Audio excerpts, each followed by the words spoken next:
ఇది కేవలం సమాచారంగా మాత్రమే భావించండి. వైద్య నిపుణులను సంప్రదించండి. పేదవాడి పక్షాన నిలబడతాం, ప్రజా గొంతుకై నినదిస్తాం. వాయిస్ ఆఫ్ వాయిస్లెస్, తెలుగువారి మనస్సాక్షి సాక్షి టీవీ. సాక్షి టీవీ ప్రసారాల కోసం మీ స్థానిక కేబుల్ ఆపరేటర్ను వెంటనే సంప్రదించండి. డయాగ్నోసిస్లో చాలా ప్రెసిషన్తో ప్రెడిక్టివ్ స్వాబ్ టెస్ట్ ఒకటి ఉందని విన్నా. ఈ స్క్రీనింగ్ టెస్ట్ ద్వారా మిగతా ట్రెడిషనల్ డయాగ్నోస్టిక్స్తో చేసేదానికన్నా ఆ ఎగ్జామ్స్ని కనుక ముందుగా ఐడెంటిఫై చేసినట్టయితే నెక్స్ట్ మనకు ఫ్యూచర్లో పెయిన్ అంటే even non specific symptoms, pain in the breast. రెండు రకాల పెయిన్స్ ఉంటాయండి breast pain. Cyclical mastalgia, non cyclical అంటే జస్ట్ పీరియడ్స్ ముందు పెయిన్ వస్తుంది. Non cyclical throughout the cycle ఉంటూనే ఉంటుంది. అది మోస్ట్. చిన్నపిల్లలకి రెడ్ ఫ్లాగ్స్ ఏంటి టు డయాగ్నోస్? అంటే కొన్ని క్యాన్సర్స్ బయటపడుతున్నాయని వింటున్నాం. చాలా కామన్గా చూస్తున్నాం అండి. సడన్గా పొట్టలో పిల్లల్లో వచ్చే కామనెస్ట్ క్యాన్సర్ ఏంటంటే హిమటలాజికల్ ఫస్ట్, రెండోది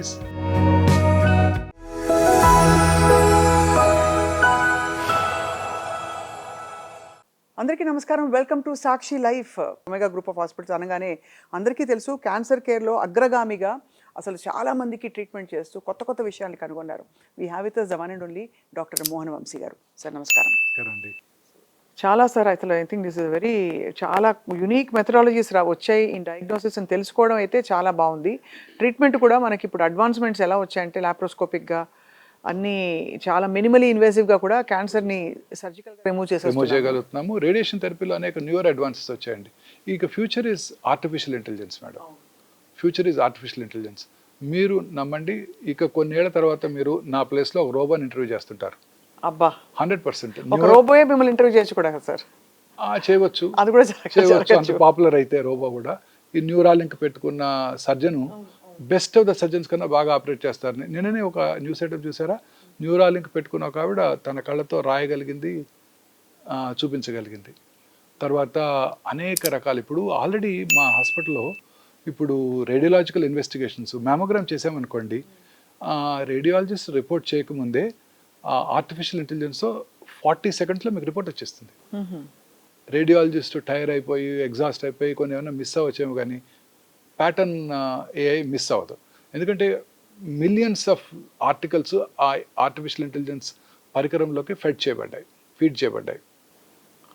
వాటి యొక్క దీంతో అనేక రకాలుగా దాన్ని అనలైజ్ చేసేసి మీకు ఒక 40-60 సెకండ్స్లో రిపోర్ట్ ఇచ్చేస్తుంది. అలాగే పెట్ సిటీ స్కాన్, ఏ పవర్డ్ పెట్ సిటీ ఫాస్ట్గా మూవ్ చేసేస్తుంది, 3 మినిట్స్లో చేసేస్తుంది. ఆ తర్వాత రిపోర్ట్ 1 మినిట్లో ఇచ్చేస్తుంది. 1 మినిట్ 32 పేజీ రిపోర్ట్ ఇచ్చేస్తుంది. ఎక్కడ ప్రతి ఫైండింగ్ మొత్తం బాడీ అంతా చక్కగా అనలైజ్ చేసేసి ఇచ్చేస్తుంది. రాత్రి 1 గంటకి సిటీ చేసాము, లేదా ఎంఆర్ఐ చేసాము బ్రెయిన్ హెమరేజ్కి, 1 మినిట్లో ఏ రిపోర్ట్ ఇచ్చేస్తుంది. రేడియాలజిస్ట్ వచ్చి ఆ రాత్రిపూట నిద్రలేసి వచ్చి చూడటం కూడా కష్టమే వాళ్ళకి. అవునవును, ఎవరికైనా కష్టం, మనకైనా కష్టమే. రాత్రి సర్జరీ చేయాలంటే టైం లూజ్ అయిపోతాం. ఇక్కడ 1 మినిట్లో రిపోర్ట్ వచ్చేస్తుంది. లంగ్ స్కాన్ చేస్తాం, మెటాస్టాసిస్ ఉన్నాయా లేవా లంగ్లో, 40 సెకండ్స్ రిపోర్ట్ ఈజ్ రెడీ. ఇప్పుడు రేడియోథెరపీలో కూడా మేడం, రేడియోథెరపీ అంటే మీకు తెలుసు కదా, లీనియర్ యాక్సిలరేటర్లో రేడియేషన్ ప్లాన్ చేయాలి. ఉదాహరణకి గర్భసంచికి రేడియేషన్ ఇవ్వాలనుకోండి. గర్భసంచి ముందు యూరినరీ బ్లాడర్ ఉంటుంది, గర్భసంచి వెనకాల మలద్వారం రెక్టం ఉంటుంది. సో రేడియేషన్ ప్లాన్ చేసాం ఒక స్త్రీకి. వాళ్ళ 4 రోజుల తర్వాత ఆ స్త్రీకి కాన్స్టిపేషన్ వచ్చింది. అప్పుడు ఏమవుతుందండి, రెక్టములో మోషను లోడ్ అవుతుంది. సో రెక్టం కొంచెం సైజు ఉబ్బుతుంది. ఉబ్బినప్పుడు ఏమవుతుంది, గర్భసంచిని ఒక 3 మిల్లీమీటర్ల ముందుకు పుష్ చేస్తుంది. కానీ రేడియేషన్ ఇచ్చేది పాత లొకేషన్కి ఇచ్చినట్టయితే రెక్టం మీద డోస్ పడుతుంది, పార్ట్ ఆఫ్ ద సర్విక్స్ మీద డోసు మిస్ అవుతుంది, ఎస్కేప్ అవుతుంది. కాబట్టి ఏం చేస్తుంది, ఆ ఏఐ పవర్డ్ మెషిన్లో ఏ రోజుకి ఆ రోజు అది చూస్తుంది. It has its own CT scan. ఆ మెషిన్లో, రేడియోథెరపీ డెలివరీ మెషిన్లో సిటీ స్కాన్ ఉంది, చూస్తుంది. చూడటమే కాదు, దానికి మేధస్సు ఉంది, ఆలోచిస్తుంది. అదేంటి, డాక్టర్ ప్లాన్ చేసినప్పుడు ఇక్కడ ఉంది సర్విక్స్, ఇప్పుడు ఏంటి 3 మిల్లీమీటర్ల ముందుకు మూవ్ అయింది, ఆలోచిస్తుంది. And 20,000 faster than human brain. కొత్త లొకేషన్కి అడాప్ట్ చేసుకుంటుంది, రేడియేషన్ రీప్లాన్ చేస్తుంది, రేడియేషన్ ఇచ్చేస్తుంది 2 నిమిషాల్లో. ఎంత అద్భుతం. అద్భుతం. అదే రేడియేషన్ ఆంకాలజిస్ట్ చేయాలంటే 1 రోజు పడుతుంది. ఎంత అద్భుతం, ఎంత టైం సేవ్ అవుతుంది, ఎంత ప్రెసిషన్ ఉంది. ప్రెసిషన్తో రేడియేషన్ యూరిన్ పాస్ చేయాలనిపిస్తుంది రేడియేషన్కి వెళ్ళే ముందు. టెక్నీషియన్ వచ్చి పిలుస్తాడు, రండి మీరు పడుకోండి, 2 నిమిషాలే కదా చేసుకుని వెళ్ళిపోదాం అనుకుంటారు. లోడెడ్ బ్లాడరు సర్విక్స్ని వెనక్కి పుష్ చేస్తుంది. This will observe that. అదేంటి బ్లాడర్ పెద్దగా ఉంది, వాళ్ళ సర్విక్స్ వెనక్కి వెళ్ళింది, కొత్త లొకేషన్కి రేడియేషన్ ఇచ్చేస్తుంది. బ్రెయిన్ ట్యూమర్కి రేడియేషన్ ఇస్తున్నాం, 5 సెంటీమీటర్ల ట్యూమర్, 8 రోజులు రేడియేషన్ తర్వాత అది 3.8 సెంటీమీటర్స్ అయిపోయింది. సో సైజ్ తగ్గిపోయింది కదా, ఇంత పాత ఫీల్డ్కి ఎందుకు ఇవ్వాలి, కొత్తగా రీప్లాన్ చేసి తక్కువ ఫీల్డ్కి రేడియేషన్ ఇచ్చేస్తుంది. ఇది ఆల్రెడీ వచ్చేసింది, అవైలబుల్ నా. రైట్. సో రేడియాలజీ, రేడియోథెరపీ, ఇంకా ఫ్యూచర్లో ఆయన మొన్నే చెప్పారు ఎలాన్ మస్క్, ఇంకా బెస్ట్ ఆఫ్ ద సర్జన్స్ కన్నా ఇంకా బాగా పర్ఫామ్ చేస్తాయంట వారు రోబోస్ అని కూడా. రైట్. చాలా ఇట్స్ ఆల్సో చాలా హోప్ ఇస్తుంది సార్.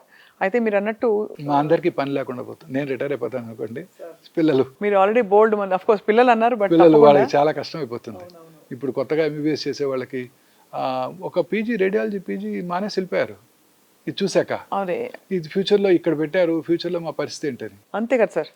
అంటే అఫ్ కోర్స్ ఇంకా కొత్తగా అవసరాలు పెరిగితే తప్ప కొత్త ప్లేస్లో రేడియాలజిస్ట్లకి, డాక్టర్లకి, బట్ తప్పకుండా ఐ థింక్ ఈ ఏఐ పవర్డ్ ట్రీట్మెంట్ ప్రోటోకాల్స్ వచ్చాక చాలా నమ్మకం కలుగుతుంది.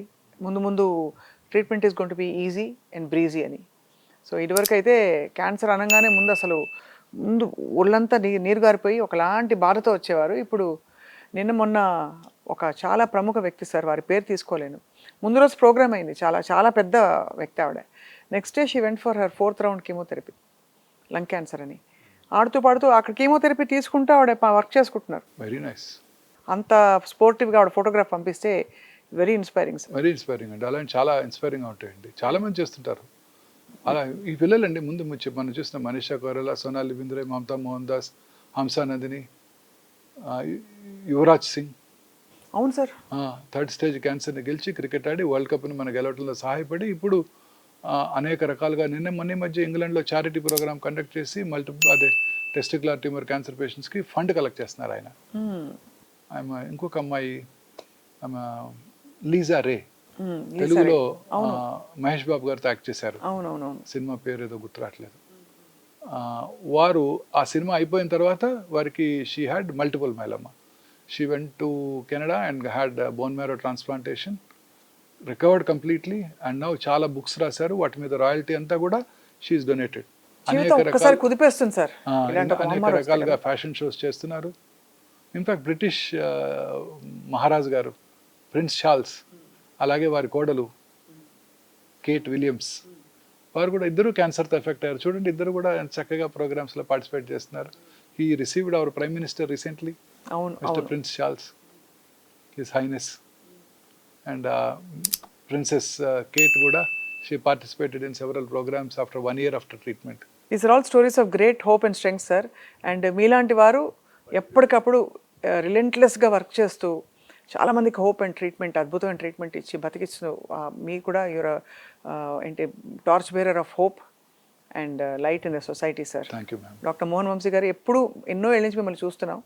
మీరు you been a living example of అంటే how to take your journey forward అని చెప్పి ఎప్పటికప్పుడు మీతో ఇంటరాక్ట్ అవుతూ ఉంటాం. మీ నుంచి చాలా విషయాలు తెలుసుకుందాం అనుకుంటాం sir. Thank you madam. Thank you sir. నమస్కారం. నమస్తే.